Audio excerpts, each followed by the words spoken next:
दोस्तों, मुझे पता नहीं था कि मेरे भाई के साथ वह सब करने का मौका मिलेगा। मेरा नाम प्रियंका है। मेरी उम्र 19 साल है और मैं इस समय कॉलेज के फर्स्ट ईयर में पढ़ रही हूँ। मेरा पसंदीदा विषय केमिस्ट्री है। मुझे केमिस्ट्री इतनी प्रिय है कि जब भी मैं कुछ नया समझती हूँ तो एक अजीब सा उत्साह महसूस होता है। यही कारण है कि मैं अपने भविष्य को भी इसी विषय से जोड़कर देखती हूँ। मेरे परिवार में मेरी माँ, मेरे बड़े भाई अर्जुन और मैं रहते हैं। अर्जुन भाई की उम्र 21 साल है। वह भी मेरी ही यूनिवर्सिटी में पढ़ते हैं। हालांकि हम दोनों केमिस्ट्री के छात्र नहीं हैं।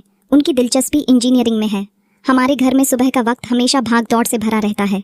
सुबह 9 बजे हमारी क्लास शुरू होती है और हमें समय पर पहुंचने के लिए 8:30 तक घर से निकलना पड़ता है। मेरे पापा और माँ ने हमारी सुविधा के लिए कुछ समय पहले एक मोटरसाइकिल खरीदी थी। अर्जुन भाई इसे चलाते हैं और मैं उनके पीछे बैठकर यूनिवर्सिटी जाती हूँ। अर्जुन भाई मेरे सगे भाई नहीं हैं। यह बात शायद पहली बार सुनने में थोड़ी अजीब लग सकती है, लेकिन यह सच है। मेरे पिता के गुजर जाने के बाद मेरी माँ ने दूसरी शादी की। उनकी दूसरी शादी अर्जुन भाई के पिता से हुई थी। इस शादी के बाद हमारे परिवार में बहुत कुछ बदल गया, लेकिन मुझे कभी ऐसा महसूस नहीं हुआ कि मैं अर्जुन भाई की सौतेली बहन हूँ। दोस्तों, मैं नहीं जानती थी कि मुझे अपने सौतेले भाई के साथ वह सब करने का मौका मिलेगा। सुबह 8 बजे मम्मी पापा ऑफिस के लिए निकल जाते हैं। उनके जाते ही घर में सिर्फ मैं और मेरा भाई अर्जुन रह जाते हैं। हमारा रिश्ता एक अनोखा सा है। भले ही वह मेरे सौतेले भाई हैं, लेकिन उन्होंने मुझे कभी ऐसा महसूस नहीं होने दिया। हम दोनों एक ही यूनिवर्सिटी में पढ़ते हैं और यही हमारी दिनचर्या को और भी खास बनाता है। हमारे घर में एक ही कॉमन बाथरूम है। ऐसे में सुबह का वक्त थोड़ा व्यवस्थित रखना पड़ता है। आमतौर पर मैं पहले नहाती हूँ और तैयार होती हूँ, क्योंकि लड़कियों को तैयार होने में थोड़ा अधिक समय लग सकता है। जब मैं तैयार हो जाती हूँ तब अर्जुन भाई बाथरूम में जाते हैं। हर सुबह यह क्रम बिना किसी रुकावट के चलता है। तैयार होकर हम दोनों एक साथ यूनिवर्सिटी जाते हैं। चूंकि मम्मी और पापा ऑफिस चले जाते हैं, इसलिए घर पर ताला लगाने की जिम्मेदारी हमारी होती है। घर के मुख्य गेट की चाबी हम दोनों के पास रहती है। हमारी यूनिवर्सिटी का सफ़र हर दिन नई उम्मीदों और सपनों से भरा होता है। क्लास सुबह 9 बजे शुरू होती है और दोपहर 2:30 बजे तक खत्म हो जाती है। दिन भर की पढ़ाई के बाद जब हम घर लौटते हैं तो शाम के करीब 3 बज रहे होते हैं। घर पहुंचकर ताला खोलते ही हम दोनों अपने अपने काम में लग जाते हैं। अर्जुन भाई कभी किताबों में खो जाते हैं तो मैं केमिस्ट्री के नोट्स लिखने लगती हूँ। शाम को करीब 5 बजे पापा और मम्मी घर लौट आते हैं। हम सभी एक साथ बैठकर चाय पीते हैं और दिन भर के अनुभव साझा करते हैं। मेरी जिंदगी ऐसी ही शांत और व्यवस्थित चल रही थी, लेकिन एक घटना ने मेरी जिंदगी पूरी तरह से बदल दी। अब इसे एक्सीडेंटल समझ लो या जानबूझकर हर दिन की तरह वह सुबह भी सामान्य लग रही थी। हमारा परिवार, पापा, मम्मी, भाई अर्जुन और मैं हमेशा की तरह साथ बैठकर नाश्ता कर रहा था। ये समय मेरे लिए खास होता है, क्योंकि व्यस्त दिन की शुरुआत परिवार के साथ मिलकर करने का आनंद अलग ही होता है। पापा और मम्मी अपनी सरकारी नौकरी के लिए तैयार हो रहे थे। सुबह 8 बजे उनका ऑफिस शुरू होता था, इसलिए नाश्ते के बाद वे जल्दी ही घर से निकल गए। उनके जाते ही घर पर केवल मैं और अर्जुन भाई रह गए। हम दोनों की दिनचर्या भी व्यवस्थित थी। मुझे तैयार होकर यूनिवर्सिटी जाना था और भाई को भी। जैसा कि हर दिन होता था, मैं पहले नहाने के लिए बाथरूम गई। बाथरूम में जाते ही मैंने दरवाज़ा अंदर से बंद कर लिया। इस आदत से मुझे सुरक्षा और आराम महसूस होता था। उस दिन भी सब कुछ सामान्य ही था। मैंने अपने कपड़े उतारकर साइड में रख दिए और शावर चालू किया। पानी की ठंडी बूंदें जब शरीर से टकराईं तो लगा जैसे सारा तनाव बह गया हो। लेकिन तभी मैंने बाथरूम के दरवाजे के नीचे से एक परछाई देखी। परछाई को देखकर मेरा मन थोड़ा विचलित हुआ। मैंने सोचा कि शायद यह मेरा भ्रम है। कभी कभी रोशनी की वजह से ऐसा लगता है और मैं अक्सर खुद को समझा देती हूँ कि ऐसा कुछ नहीं है, लेकिन इस बार वह परछाई स्थिर नहीं थी। ऐसा लगा जैसे कोई दरवाजे के बाहर खड़ा है और हरकत कर रहा है। मेरे दिल की धड़कन तेज हो गई। मैंने खुद को शांत रखने की कोशिश की। शायद यह मेरा वहम हो। मैंने खुद को तसल्ली दी और शावर चालू रखा। चेहरे पर साबुन लगाते वक्त मेरी नज़र फिर से दरवाजे की ओर गई और इस बार मैंने देखा कि परछाई सच में हिल रही थी। मेरे अंदर डर और गुस्से का अजीब सा मिश्रण पैदा होने लगा। क्या कोई मुझे देख रहा था? लेकिन घर में तो सिर्फ मैं और अर्जुन भाई थे। क्या यह हो सकता है कि वह मेरे साथ ऐसा कुछ कर रहे हों? यह ख्याल मुझे अंदर तक हिला गया। मैंने खुद को यह सोचकर संभालने की कोशिश की कि यह सब रोशनी के कारण हो सकता है, लेकिन यह विचार मेरे मन को पूरी तरह से संतुष्ट नहीं कर पाया। मैंने जल्दी जल्दी नहाना खत्म किया और बाहर आ गई। बाहर आकर मैंने अपने कपड़े पहन लिए और जैसे ही मैंने अपना दुपट्टा उठाया, मैंने देखा कि दरवाजे के नीचे से परछाई फिर हिली। इस बार मेरा शक और भी गहरा हो गया। मैं सीधे अपने कमरे में गई। मेरा मन असमंजस में था। क्या यह सब मेरा भ्रम था या सचमुच कोई था जो मेरी निजता का उल्लंघन कर रहा था? मैंने अर्जुन भाई के बारे में ऐसा कभी नहीं सोचा था। वह हमेशा मेरे लिए एक बड़े भाई की तरह थे, जिन्होंने मुझे सुरक्षा और सहारा दिया। लेकिन उस परछाई ने मेरे मन में शक का बीज बो दिया था। उधर भाई कुछ देर बाद तैयार हो गया और मुझे यूनिवर्सिटी ले जाने के लिए बुलाने लगा। मैं और मेरा भाई घर का दरवाज़ा बंद करके यूनिवर्सिटी के लिए निकल गए। आमतौर पर हर दिन मैं मोटरसाइकिल पर अपने भाई के पीछे बैठती हूँ और अपना बैग उसके और मेरे बीच में छोड़ देती हूँ। लेकिन आप क्या सोचते हैं कि उस दिन मैंने अपना बैग अपने पीछे छोड़ दिया था। शायद मैं उस दिन एक अलग ही दुनिया में खोई हुई थी। उस दिन का एहसास अच्छा था कि उसे शब्दों में बयान नहीं किया जा सकता। अगली सुबह से मैं सोचने लगी कि कैसे यकीन करूं कि मेरे भाई ने मुझे बाथरूम के दरवाजे से नहाते हुए देख लिया था या नहीं। बहुत सोचने के बाद मुझे एक विचार आया। मेरे पापा और मम्मी के ऑफिस चले जाने के बाद मैंने अपने मोबाइल कैमरे में वीडियो रिकॉर्डिंग चालू की और उसे बाथरूम के बाहर ऐसी जगह लगा दिया जहां अगर कोई मुझे बाथरूम के दरवाजे के बाहर से नहाते हुए देखे तो उसकी रिकॉर्डिंग हो जाए। कैमरा वहीं छोड़कर मैं नहाने के लिए बाथरूम में चली गई और दरवाज़ा अंदर से बंद कर लिया और दरवाजे की ओर देखा तो मुझे फिर से कोई परछाई दिखाई दी। परछाई देखते ही मैं समझ गई कि जो भी है वह कैमरे में आ चुका होगा। ये सोचते सोचते मैं नहा रही थी और नहाने के बाद जब मैं बाथरूम से निकली और अपना मोबाइल फ़ोन लेकर अपने में चली गई, मैंने वीडियो शुरू की और देखा कि जैसे ही मैं बाथरूम में घुसी थी और दरवाज़ा बंद किया था, उसके थोड़ी देर बाद मैंने देखा तो मुझे यकीन नहीं हो रहा था। मैं सोच रही थी कि ऐसा कैसे हो सकता है। उसके बाद मैं और मेरा भाई यूनिवर्सिटी के लिए निकल लिए। मैंने अपने भाई को मोटरसाइकिल के पीछे से गले लगा लिया और सोचने लगी कि भाई को अपना वीडियो कैसे दिखाऊं। तब भाई ने कहा, बाइक पढ़ती हो क्या? मैंने कहा, नहीं भाई। भाई बोला, तो फिर तुमने मुझे इतनी ज़ोर से क्यों पकड़ रखा है? तब मैंने अपने भाई से कहा, पता नहीं क्यों भाई, आज मुझे डर लग रहा है। पूरा दिन पढ़ाई करने के बाद मैं दोपहर को घर लौटी। मेरा दिमाग पूरा दिन इधर उधर भटकता रहा। मुझे समझ नहीं आ रहा था कि मैं अपने भाई को उस वीडियो को कैसे दिखाऊं। रात के करीब 10 बजे थे। मैं बिस्तर पर लेटी हुई थी और करवटें बदल रही थीं। नींद मेरी आंखों से कोसों दूर थी। मन में एक अजीब सी बेचैनी थी, कुछ ऐसा जो मुझे अंदर से खाए जा रहा था। मैंने अपने फ़ोन को हाथ में लिया और वह वीडियो फिर से खोल लिया जिसे मैंने कुछ समय पहले रिकॉर्ड किया था। वीडियो में मेरी सारी भावनाएं छुपी हुई थीं। एक प्रकार से यह मेरी आत्मा का हिस्सा बन चुका था। दिल में बहुत हिम्मत करके मैंने वह वीडियो अपने भाई अर्जुन के मोबाइल पर भेज दिया। इस कदम ने मुझे भीतर से थोड़ा हल्का महसूस कराया, लेकिन साथ ही डर भी था। क्या उसने इसे देखा होगा? क्या उसकी प्रतिक्रिया क्या होगी? मैं बार बार फ़ोन की स्क्रीन पर नज़र दौड़ाती रही, हर बार चेक करती कि वीडियो कब देखा जाएगा। लेकिन लगभग 15 मिनट बीत गए, फिर भी वीडियो नहीं देखा गया। अब सवाल यह था कि क्या अर्जुन सो गया था या फिर वह वीडियो जानबूझकर नहीं देख रहा था। समय जैसे थम गया था। मुझे इंतज़ार करते करते 1 घंटा बीत गया, लेकिन फिर भी वीडियो का देखा जाना कोई संकेत नहीं दे रहा था।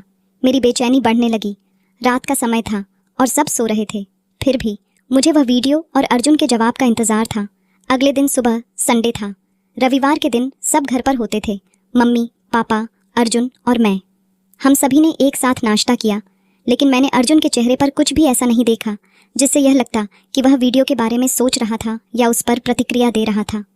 मुझे महसूस हुआ कि वह वीडियो शायद अभी तक नहीं देखा गया था। सुबह के करीब 10 बजे मैं अपने कमरे में अकेले बैठी थी। अचानक मेरा फ़ोन बजा और मैंने देखा कि अर्जुन का मैसेज आया था। जैसे ही मैंने मैसेज खोला, मेरी धड़कन तेज़ हो गई। उसमें लिखा था, तुमने जो वीडियो भेजा मैंने देखा। मुझे पहले तो विश्वास ही नहीं हुआ। मैंने कुछ देर इंतज़ार किया, लेकिन उस मैसेज के बाद कुछ और नहीं आया। क्या यह बस एक सामान्य प्रतिक्रिया थी या कुछ और था? दोपहर तक मैंने इंतज़ार किया, लेकिन कोई जवाब नहीं मिला। मैं समझ नहीं पा रही थी कि अर्जुन का व्यवहार कैसे बदल गया था। दोपहर को हम सभी ने खाना साथ में खाया, लेकिन अर्जुन बेहद चुपचाप था। उसने बिना कुछ कहे अपना खाना ख़त्म किया और फिर अपने कमरे में चला गया। मुझे समझ में आ गया कि वह कुछ कहने से बच रहा था। मैंने धीरे धीरे पापा और मम्मी को कहा, भाई, मैं थोड़ी देर बाद तुम्हारे कमरे में आकर कुछ समझाना चाहती हूँ। अर्जुन ने बिना कुछ बोले अपना खाना ख़त्म किया और कमरे में चला गया। सबका खाना ख़त्म होने के बाद मैंने पापा और मम्मी के साथ मेज़ साफ़ की और फिर सीधे अर्जुन के कमरे में चली गई। जब मैं उसके कमरे में गई तो मैंने देखा कि वह खिड़की के पास खड़ा था, जैसे वह कुछ सोचने की कोशिश कर रहा हो। मैंने धीरे से दरवाज़ा बंद किया और उसके पास पहुंची। भाई, मैंने कहा, तुमने जो वीडियो भेजा था क्या तुमने उसे देखा? उसने मुझे देखा और उसकी आंखों में आंसू थे। वह चुप था, जैसे कुछ कहना चाहता हो लेकिन कह ना पा रहा हो। उसकी आवाज़ में एक खामोशी थी जो उसके दिल के भीतर की असमंजस को दर्शा रही थी। सॉरी, उसने धीरे से कहा। मुझे यह देखकर बेहद दुख हुआ, लेकिन मैंने उसे गले लगा लिया। भाई, मैंने धीरे से कहा, इस उम्र में ऐसी गलतियां हो जाती हैं। कोई बात नहीं, वैसे भी हम सगे भाई बहन तो नहीं हैं। मेरी बातों को सुनकर उसने मुझे हैरान होकर देखा और कहने लगा, लेकिन है तो भाई बहन ही ना। हमें यह नहीं भूलना चाहिए, हम दोनों को अपनी मर्यादा में रहना चाहिए। फिर मैंने उन्हें चिढ़ाते हुए कहा, ओहो, अब बड़ी मर्यादा याद आ रही है। तब याद नहीं आया जब मुझे नहाते हुए देख रहे थे, तब कहाँ गई थी आपकी मर्यादा। फिर मैंने कहा, इसकी चिंता मत करो भाई, आप हमेशा मेरे बड़े भाई ही रहोगे और मैं हमेशा आपकी प्यारी छोटी बहन रहूंगी। फिर मैंने एक आंख दबाते हुए अपने भाई से कहा, भाई एक बार ट्राई करने में कुछ नहीं जाता, मैं कल शाम को आपका इंतज़ार करूंगी। ये बात मैंने मुस्कुराते हुए अपने भाई से कही थी। इतना कहकर मैं उसके कमरे से बाहर आ गई और वह मुझे हैरानी से देखता रह गया। उस रात खाना खाने बैठे मेरे पापा और मम्मी के सामने मेरे भाई ने कहा, कल यूनिवर्सिटी में किसी तरह के खेल का कोई आयोजन हो रहा है, इसलिए मैं कल यूनिवर्सिटी नहीं जाऊंगा। तब मेरी माँ ने कहा, फिर तो प्रियंका को भी नहीं जाने की ज़रूरत। पापा ने कहा, अर्जुन क्या तुम्हें किसी तरह के खेल में कोई दिलचस्पी नहीं है। अर्जुन भैया ने कहा, जी पापा, मुझे बैट बॉल में रुचि है, लेकिन वहाँ बैट बॉल का आयोजन नहीं हो रहा। इसी तरह के कुछ प्लेयर्स हैं जो छोटे छोटे स्कूल से आकर वहाँ यूनिवर्सिटी में अपनी प्रैक्टिस के लिए आए हैं। फिर पापा बोले, तो ठीक है, फिर कल तुम दोनों ही घर पर रहना। मैंने अर्जुन भाई की तरफ देखा और हल्की सी मुस्कान दी। अगले दिन मेरे पापा और माँ ऑफिस के जाने के बाद मैं अर्जुन भाई के कमरे में गई और उसे बिस्तर पर लेटा हुआ पाया। मैंने कहा, भाई तुमने आज क्लास में जाने के बजाय सारा दिन घर पर ही रहने का प्लान क्यों बनाया? सारा दिन मेरे साथ क्या करोगे? क्या तुम कोई प्लान बना रहे हो? तब अर्जुन भाई ने कहा, कल तुमने कहा था ना कि एक बार ट्राई करने में कुछ नहीं जाता, भूल गई क्या? इसीलिए मैं घर पर रहना चाहता था। तब मैंने हंसते हुए अपने भाई से कहा, वाह भाई, आप तो बड़े स्मार्ट निकले। कल तो मगरमच्छ के आंसू बहाकर बड़ी मर्यादाओं की बातें कर रहे थे। ऐसा कहकर मैं उसे चिढ़ाने लगी। तब वह दौड़ता हुआ मेरे पीछे भागा और मुझे पकड़ लिया। कहने लगे, तुमने ठीक ही कहा था प्रियंका, वैसे भी हम कौन से सगे भाई बहन हैं, एक बार ट्राई करने में कुछ नहीं जाता। ऐसा कर भाई। मुझे पकड़कर अपने बेडरूम में ले गए और फिर सारी मर्यादाओं को ताक में रख दिया। मैं थोड़ी असहज हो गई थी। मैंने हंसते हुए माहौल को हल्का करने की कोशिश की, लेकिन अर्जुन की आंखों में जो गहराई थी वह मुझे कहीं और खींच रही थी। उसकी बातें, उसकी नज़रें, सब कुछ अलग ही था। मेरे दिल की धड़कन बढ़ने लगी थी। क्या ये सिर्फ दोस्ती थी या फिर कुछ और? मुझे समझ में नहीं आ रहा था। अर्जुन मेरे पास आया और बोला, प्रियंका, अगर दोस्ती इतनी गहरी हो कि वह मर्यादा को भी प्यार में बदल दे तो क्या गलत है? उसकी बातों में जो सच्चाई थी वह मुझे अंदर तक छू गई। मेरा मन उलझन में था। दिल कह रहा था कि वह शायद सही है, लेकिन मेरा दिमाग बार बार मुझे रोक रहा था। मैंने उसे समझाने की कोशिश की, अर्जुन, हम दोस्त हैं। हमारी दोस्ती की एक सीमा होती है, तुम इस सीमा को पार नहीं कर सकते। अर्जुन की मुस्कान अब भी मेरी ओर थी, लेकिन उसकी आंखों में एक गंभीरता थी। वह बोला, प्रियंका, मैंने कभी किसी से इस तरह महसूस नहीं किया। जब से तुम मेरे करीब आई हो, मुझे लगता है कि मैं पूरा हूँ। अगर तुम्हें लगता है कि मैं गलत हूँ तो मैं तुम्हारी हर बात मान लूँगा। बस तुम मुझे यह बता दो कि तुम्हारे दिल में मेरे लिए क्या है। मुझे लगा जैसे मेरी धड़कन एक पल के लिए थम गई। मैंने उसकी आंखों में देखा और अचानक मैं समझ गई कि यह सिर्फ दोस्ती नहीं थी। दिल के किसी गहरे कोने में मैं भी यही महसूस कर रही थी, लेकिन डर था। क्या हम ऐसा कर सकते थे? आंखों में आंसू थे। मैंने धीरे से कहा, अर्जुन, मुझे डर है कि अगर हम ये कदम उठाते हैं तो सब कुछ बदल जाएगा। हमारा रिश्ता, हमारा दोस्ती, सब कुछ। अर्जुन मेरे पास आया और मेरे हाथ को थामते हुए बोला, प्रियंका, बदलाव से डरने की ज़रूरत नहीं है। अगर हमारा रिश्ता सच्चा है तो यह बदलाव हमें कुछ नया और खूबसूरत देगा। मैं तुम्हें कभी तकलीफ नहीं दूंगा, यह मेरा वादा है। उसकी बातों में इतना विश्वास था कि मैं खुद को रोक नहीं पाई। मैंने हल्की सी मुस्कान के साथ कहा, तो क्या तुम सच में हमारे रिश्ते को इतना महत्व देते हो? अर्जुन ने नज़रें मेरी आंखों में डालते हुए कहा, तुम्हारे बिना मेरी ज़िंदगी अधूरी है। मैंने गहरी सांस ली और महसूस किया कि मेरे दिल ने उसकी बातों को पूरी तरह स्वीकार कर लिया था। हम दोनों ने अपने दिलों की भावनाओं को एक दूसरे से साझा किया और फिर एक दूसरे को गले लगा लिया। वह क्षण मेरे लिए कुछ खास था, क्योंकि अब हम सिर्फ दोस्त नहीं थे, हम एक नए सफ़र की शुरुआत कर रहे थे, जहाँ प्यार और विश्वास हमारा मार्गदर्शन कर रहे थे। लेकिन यह सफ़र एक राज्य था। हम जानते थे कि दुनिया को इस बारे में बताना अभी सही नहीं था। अगले दिन सुबह जब मैं उठी तो थोड़ा असहज महसूस हो रही थी। मेरी सोच में उलझन थी। क्या हमने सही किया? क्या हम अपनी भावनाओं को इस तरह से उजागर कर सकते थे? अर्जुन ने मुझे देखा और पूछा, क्या हुआ प्रियंका, कुछ गलत लग रहा है? मैंने सिर झुका लिया और कहा, अर्जुन, सब कुछ बहुत जल्दी हो गया। मैं यह नहीं समझ पा रही हूँ कि आगे क्या होगा। हमारे रिश्ते को समाज और परिवार कभी नहीं समझ पाएंगे। अर्जुन मेरे पास आया और बोला, प्रियंका, जब हमारा प्यार सच्चा है तो हमें किसी से डरने की ज़रूरत नहीं है। लेकिन अगर तुम चाहो तो हम इसे राज रख सकते हैं, जब तक सही समय नहीं आता। मैंने उसकी ओर देखा और कहा, मैं बस यही चाहती हूँ कि हम एक दूसरे को समझें और सपोर्ट करें। अगर हमारे बीच भरोसा है तो हम हर मुश्किल को पार कर लेंगे। कुछ दिन तक सब कुछ ठीक रहा। हम दोनों ने यह तय किया कि अपनी भावनाओं को हम अपनी पढ़ाई और करियर पर हावी नहीं होने देंगे। लेकिन प्यार ऐसा होता है जिसे छुपाना कभी आसान नहीं होता। आज कॉलेज के कैंटीन में अर्जुन और मैं चुपके चुपके बातें कर रहे थे। हमारे बीच कुछ खास था जिसे हम शब्दों से नहीं कह सकते थे, लेकिन यह बात हमारी आंखों में साफ झलक रही थी। तभी हमारी क्लासमेट रीमा ने हमें देख लिया। उसका सवाल थोड़ा हल्के अंदाज में था, लेकिन वह जो सवाल कर रही थी वह मेरे दिल को थोड़ा हिला रहा था। अरे क्या चल रहा है तुम दोनों के बीच? कुछ गड़बड़ लग रही है, रीमा ने मुस्कुराते हुए कहा। हम दोनों हड़बड़ाए और बिना किसी सही जवाब के बस यही कहा, अरे कुछ नहीं, बस ऐसे ही बात कर रहे थे। मुझे लगता था कि रीमा को कुछ शक हुआ था, लेकिन मैं कुछ कह नहीं पाई। उसका ध्यान अब हमारी बातें पर था। मुझे समझ में नहीं आ रहा था कि अब क्या करना चाहिए। शाम को जब मैं अकेली घर पर थी तब अचानक अर्जुन का फ़ोन आया। प्रियंका, मुझे तुमसे मिलना है, एक ज़रूरी बात करनी है। मैंने घबराकर पूछा, क्या हुआ? सब ठीक तो है? अर्जुन की आवाज़ में एक नयापन था, जैसा कुछ बड़ा होने वाला था। उसने कहा, बस तुम छत पर आ जाओ। कुछ अजीब सा था, लेकिन फिर भी मैंने छत पर जाने का निर्णय लिया। वहाँ पहुँचते ही अर्जुन मुझे देखता हुआ खड़ा था और उसके हाथ में गुलाब का फूल था। मैंने घबराते हुए उसकी ओर देखा। उसने मुझे देखते ही कहा, प्रियंका, मैं तुम्हारे बिना एक पल भी नहीं सोच सकता। दुनिया से छुपा कर रखेंगे, लेकिन अब मुझे लगता है कि इसे और छुपाने की ज़रूरत नहीं है। मैं सबके सामने यह कहना चाहता हूँ कि मैं तुमसे प्यार करता हूँ। मैं चुप हो गई। क्या वह सच में यह कह रहा था? मेरे दिल में एक तूफान मच गया था। उसकी बातें इतनी ईमानदार और सच्ची थीं कि मुझे यह समझने में वक्त लगा। उसकी बातों ने मुझे सिहरन महसूस कराई, लेकिन साथ ही डर भी लग रहा था। मैंने धीरे से कहा, अर्जुन, क्या तुम जानते हो कि इसका मतलब क्या होगा? परिवार, दोस्त, समाज, सब हमें सवालों के घेरे में लाएंगे। वह मुझे गहरी नज़रों से देखता हुआ बोला, मुझे कोई फ़र्क नहीं पड़ता प्रियंका, मुझे बस तुम्हारा साथ चाहिए। अगर तुम मेरे साथ हो तो मैं हर चुनौती का सामना कर सकता हूँ। उसकी आंखों में विश्वास और प्यार की गहराई थी जिसे मैं महसूस कर रही थी। मेरे अंदर का डर थोड़ी देर के लिए ढीला पड़ा। मेरी आंखों में आंसू थे और मैंने बिना कुछ कहे उसकी ओर बढ़ते हुए गुलाब को लिया। धीरे से कहा, अगर तुम्हारा प्यार इतना मजबूत है तो मैं भी हर चुनौती का सामना करने के लिए तैयार हूँ, लेकिन हमें समझदारी से आगे बढ़ना होगा।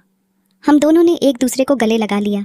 उस पल में मुझे यह महसूस हुआ कि हमारा रिश्ता अब सिर्फ दोस्ती नहीं था, यह एक ऐसा जज्बा था जो हमारी ज़िंदगी को नया मोड़ दे सकता था। अब हम सिर्फ अपने रिश्ते के बारे में सोचते थे, किसी और की परवाह नहीं थी।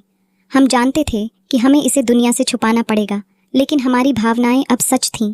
वह दिन एक नए सफ़र की शुरुआत था। हमारे बीच प्यार था, विश्वास था और एक दूसरे का साथ था। हम दोनों ने ठान लिया था कि हम इसे सबके सामने कब लाएंगे, लेकिन फ़िलहाल हम सिर्फ अपने रिश्ते में विश्वास करना चाहते थे। एक दिन जब हम दोनों कॉलेज के पास एक कैफ़े में बैठे थे तो मैंने अर्जुन से पूछा, क्या तुम सच में समझते हो कि हमारा रिश्ता मजबूत रहेगा? क्या तुमने कभी इसके बारे में सोचा है कि अगर हमारे रिश्ते का असर हमारे परिवार और दोस्तों पर पड़े तो? अर्जुन ने मुस्कुराते हुए मेरी ओर देखा और कहा, प्रियंका, प्यार किसी भी कठिनाई से बड़ा होता है। अगर हम एक दूसरे के साथ हैं तो हमें किसी भी परिस्थिति का सामना करने के लिए तैयार रहना चाहिए। मैं जानता हूँ कि हम दोनों को कई चुनौतियों का सामना करना पड़ेगा, लेकिन मैं तुम्हारे साथ हूँ और यही मुझे ताकत देता है। उस दिन मुझे महसूस हुआ कि हमारा रिश्ता सिर्फ एक युवा जोड़े का प्यार नहीं था, बल्कि यह एक साझेदारी थी। हम दोनों ने तय किया कि हम अपने रिश्ते को समय देंगे ताकि हम इसे अच्छे से समझ सकें। हम दोनों के लिए यह महत्वपूर्ण था कि हम अपने रिश्ते को केवल भावनाओं से नहीं बल्कि जिम्मेदारी और समझ से भी निभाएं। कॉलेज के दौरान हम दोनों ने बहुत कुछ सीखा। एक दूसरे के साथ बिताए समय ने हमें न केवल प्यार बल्कि विश्वास, सम्मान और समझदारी के मूल्य भी सिखाए। हमारी दोस्ती और प्यार अब एक दूसरे के समर्थन और प्रोत्साहन में बदल चुका था। हम जानते थे कि दुनिया चाहे जैसे भी देखे, हम दोनों के बीच की यह रिश्ता सबसे खास था और यही हमारे लिए सबसे महत्वपूर्ण था। हम दोनों ने एक दूसरे के साथ मिलकर यह शिक्षा प्राप्त की कि प्यार केवल शब्दों में नहीं होता, बल्कि यह समझ, सम्मान और भरोसे में होता है। यही वह ताकत थी जिसने हमें इस रिश्ते को निभाने की प्रेरणा दी। तो दोस्तों, आपको यह कहानी कैसी लगी कमेंट करके ज़रूर बताएं। मिलते हैं अगली कहानी में। तब तक अपना ख्याल रखें। धन्यवाद।